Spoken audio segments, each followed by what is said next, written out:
Estamos de volta com a RN Acontece e o nosso entrevistado hoje é o juiz Herval Sampaio, professor que ministra diversas palestras sobre direito eleitoral. Doutor Herval, boa tarde, bem-vindo. Bem-vindo, prazer enorme mais uma vez estar aqui nesse programa conceituado, Ana Ruth, tratando de diversos temas, como a gente acompanhou aí, realmente muito legal, inclusive com link com Brasília, né? Eu vi agora interessante, conversando com os deputados, a satisfação é nossa de bater o papo e com esses temas livres aí que você queira abordar. Doutor Herval, o único programa hoje no Rio Grande do Norte com correspondente em Brasília é o nosso. Pois é, eu tomei um susto positivo, uma surpresa interessante. Na hora que a comissão lá foi um deputado federal atuante em Brasília, atuante na comissão, um link direto, tá de parabéns, não? Obrigada. Doutor Herval, janela partidária escancarada.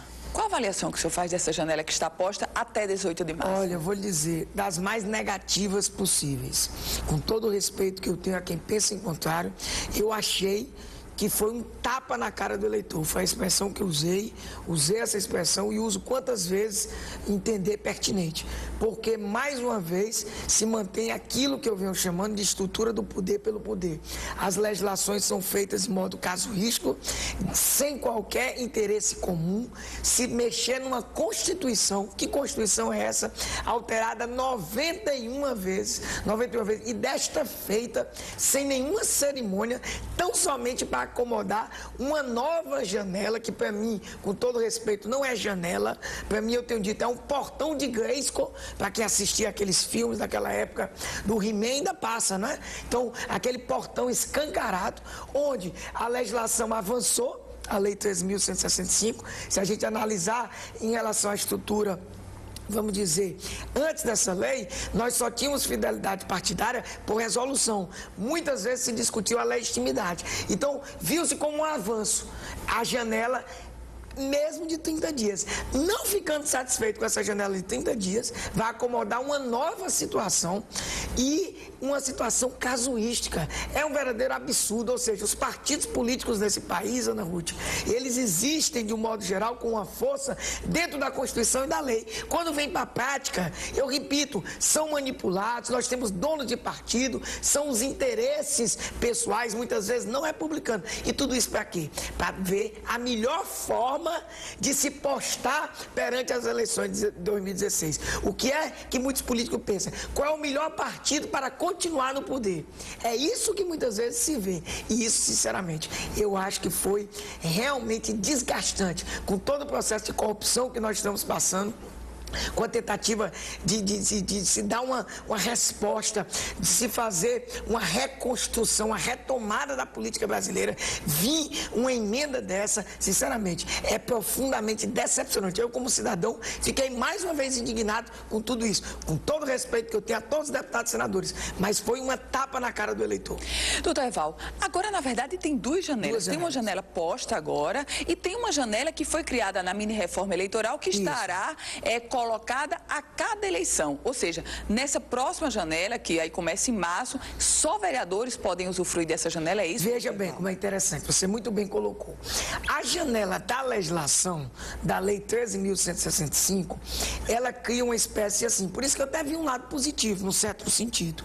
Eu não sei se você percebe, por 3 anos e meio, mais ou menos, 3 anos e 5 meses, a pessoa fora das justas causas, que está prevista na legislação, como por exemplo, não é mais justa causa vir para o Partido Novo. Houve uma transição agora, o Supremo Tribunal Federal permitiu essa janela temporária de 30 dias, inclusive para os 3 novos partidos, o PMB, o Novo, e o Partido da Mulher Brasileira, o Novo e o outro... A Rede. A Rede, exato.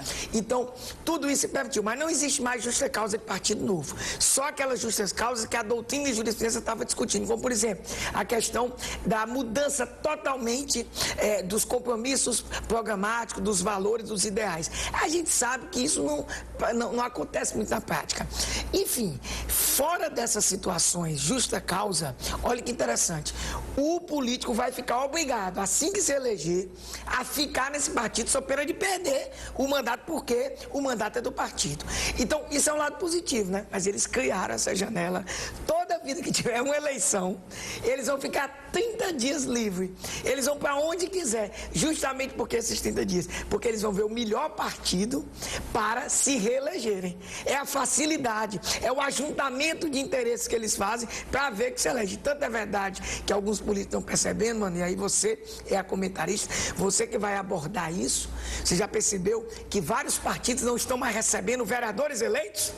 Está uma confusão grande. Por quê? Porque o vereador quer chegar, o vereador eleito, que já tem uma certa estrutura, essa estrutura de poder pelo poder, muitas vezes mantida, não só com abuso de poder econômico, mas principalmente com abuso do poder político. Aí, esses vereadores não querem fazer esteira.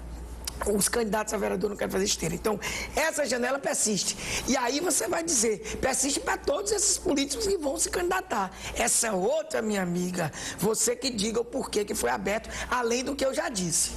Doutor Eval, eu tenho um levantamento mostrando que no Rio Grande do Norte, 16 prefeitos eleitos em 2012, eles foram cassados. 16 prefeitos foram cassados. 7 permanecem no exercício do cargo por força de uma decisão liminar.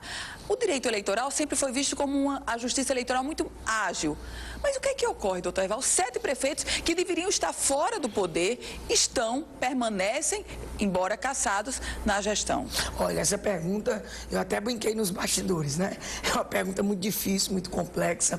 E, evidentemente, eu sou juiz e tenho meus limites para comentar casos concretos. Eu, de maneira nenhuma, estou aqui abordando a sua pergunta interessante, uma pergunta que coloca em xeque o próprio sistema da justiça eleitoral, mas eu não estou comentando nenhuma desses 16 casos, nem 7. Agora, é óbvio, Ana Ruth, que não é razoável. Inclusive porque isso ocorre em outros estados. Ocorre, é uma situação comum em que a justiça eleitoral decide, tá? Muitas vezes fica essa insegurança jurídica do primeiro para o segundo grau.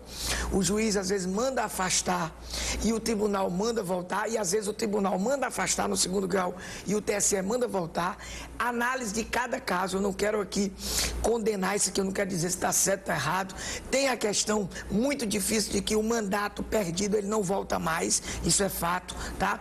Tem a ideia da soberania popular, mas eu chamo a atenção, não é absoluta, porque se fosse para a soberania popular ser absoluta, se fosse para prevalecer sempre o que está disposto nas urnas, para que justiça eleitoral? Para que Ministério Público Eleitoral? Só prevalece se, evidentemente, houver o respeito ao devido processo legal. Se não houver abuso de poder econômico, se não houver abuso de poder político, se não tiver as diversas infrações. E quando isso acontece, está comprovado pelo primeiro grau, ratificado pelo Tribunal Superior Eleitoral, pelo Tribunal Regional Eleitoral de cada estado, parece-nos que é razoável que deveria haver afastamento. A sua pergunta é tão importante, Ana, que eu vou lhe dizer uma mudança que aconteceu nisso.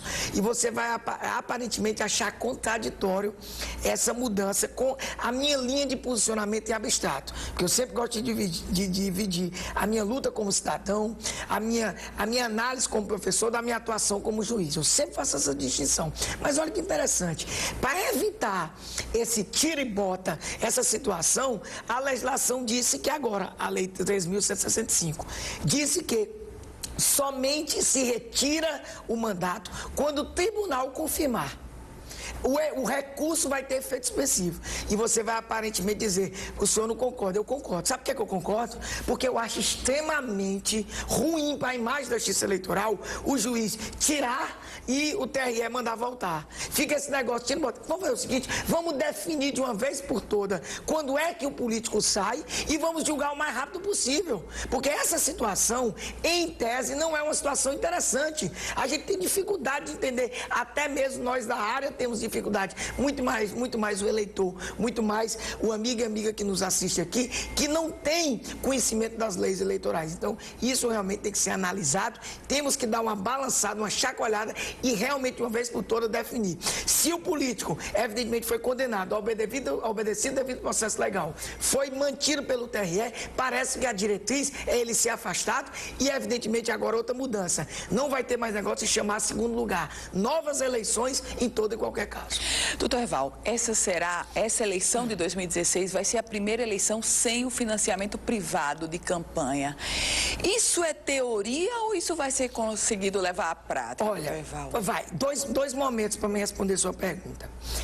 Que a gente não vai ter no chamado Caixa 1 o financiamento de pessoa jurídica parece-nos indiscutível. A Justiça Eleitoral está preparada para isso. Ou seja, o sistema, a própria resolução, eu mesmo fiz um curso e vai estar disponível esses dias no nosso site, novoeleitoral.com, que é um curso sobre prestação de contas eleitorais. Então, essa questão do controle para não haver, vamos dizer, no Caixa 1, a presença da pessoa jurídica do CNPJ parece indiscutível que nós vamos avançar para isso. Agora, com relação ao Caixa 2, realmente é complicado. Por quê? Porque a gente sabe que o brasileiro sempre tem um jeitinho. E com todo o respeito que eu tenho a alguns políticos, mesmo os políticos descompromissados com o povo, eles já estão pensando, esse descompromissado, como burlar a legislação eleitoral. Eles já estão buscando justamente os famosos laranjas, as pessoas que vão agora, você vai vender não só mais o voto, Ana Ruth, é a ideia, eles vão vender o CPF, para justamente poder potencializar formalmente esse abuso do poder econômico. Mas nós vamos estar ligados, nós que eu digo inclusive a sociedade. Eu me orgulho muito, você sabe, eu sou representante do movimento de combate à corrupção eleitoral no estado do Rio Grande do Norte.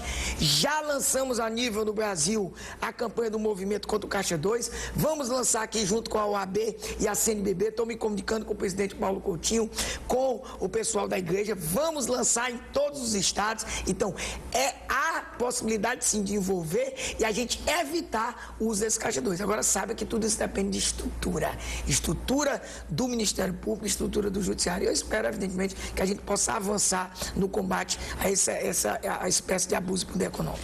Doutor Herval Sampaio, juiz, muito obrigada por suas análises aqui no RN Acontece. Eu que agradeço, fico sempre à disposição, não só para tratar de temas, neste caso, de minha atuação como cidadão e também como professor, e também em assuntos de interesse da pauta do Judiciário, inclusive com a função estadual que eu venho exercendo hoje do Sejus, que eu fico à disposição para a gente bater papo sobre essa busca da conciliação e mediação, conscientizando todas as pessoas que estão, de algum modo, com problema na justiça. Muito obrigada, doutor Herval.